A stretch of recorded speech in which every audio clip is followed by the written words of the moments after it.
Hi everyone, my name is Ogbonna Olelewe. This is my signature assignment presentation on the proactive health communication campaign. I will be presenting specifically on mental health awareness, precisely on major depression.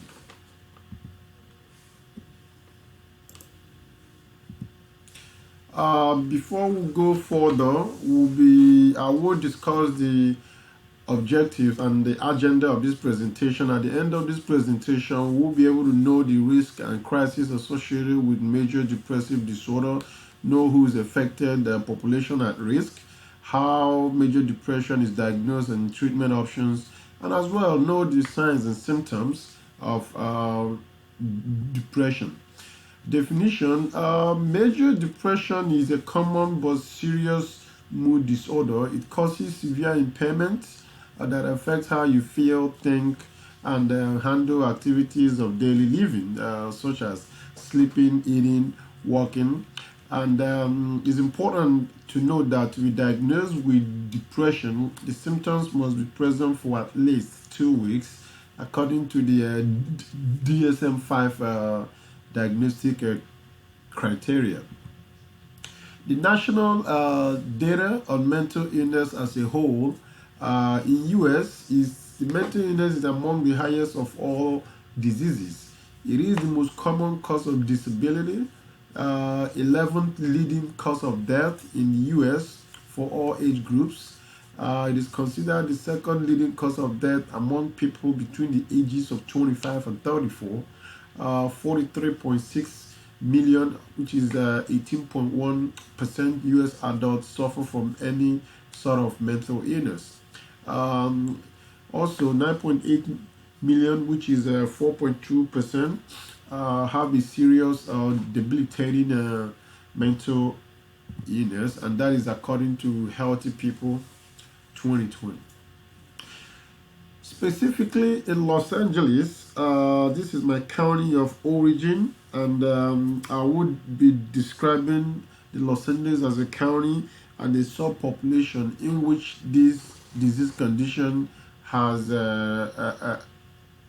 affected. Los Angeles definitely have a beautiful palm trees. That is what Los Angeles is known for: sunny, beautiful palm trees. Um, Also, you cannot come to California, Los Angeles County specific without having see the Hollywood sign up in Hollywood Hills. The city of Los Angeles, simply known as LA, is the most populous city in California. It is surrounded by vast mountain ranges, valleys, forests, and beautiful beaches along the Pacific Ocean and nearby desert. The population is approximately 3,884,000 people. This census is from 2014. I'm sure as of date, it must have increased. Who is most affected by depression in Los Angeles? It's imperative to know that depression can happen to anybody, regardless of age, gender, race, and socioeconomic status. But specifically, demographics are at highest risk. But specific demographics are at higher risk of major depression. Women have much higher rates of diagnosed depression than men. As we could see here, 17% of women as opposed to 10% of men, and this is only in gender. Racially, this has to do with race. The Caucasian have 12%, which is affected, and this is the highest race that is affected by major depression, followed by African Americans at 9% and Latinos at 7%. Then when it comes to age, approximately major depression affects people between the age range of 40 and 59. they have the highest rate at 13%. What is happening here, and why is this campaign important? That is a good question for us to ask ourselves. And I'm going to point out, I'm going to give some input on why this campaign is very important. If left untreated, depression can lead to so many things, which includes suicide, self-harm, substance abuse. People will also suffer some unseen consequences like doing very poorly in school, not being able to get and keep a job, uh, instability in their lives. This can lead to a life of poverty and hardship, which it continues this circle. In Los Angeles County, reports of depression have increased, skyrocketed about 50% since 1999. This is very significant and very alarming. In tandem, the homeless population and drug abuse prevalence rates have also skyrocketed within this time frame.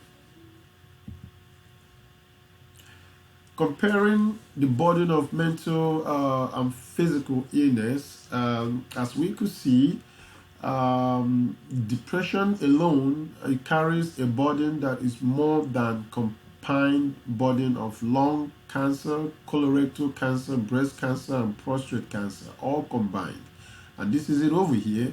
This is measured in years of, the red is years of reduced function, while the yellow is years of life lost. So you could see that major depression reduces significantly years of function in anybody with this condition. Measurement-based care for depression. How do we diagnose depression?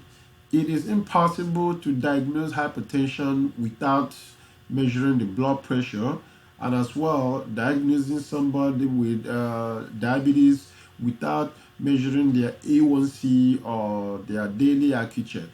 So what makes us think that depression can be diagnosed without measuring it? There's nothing to show that it is measured. In this case, it takes us to the next slide, which is the PHQ-9 scale.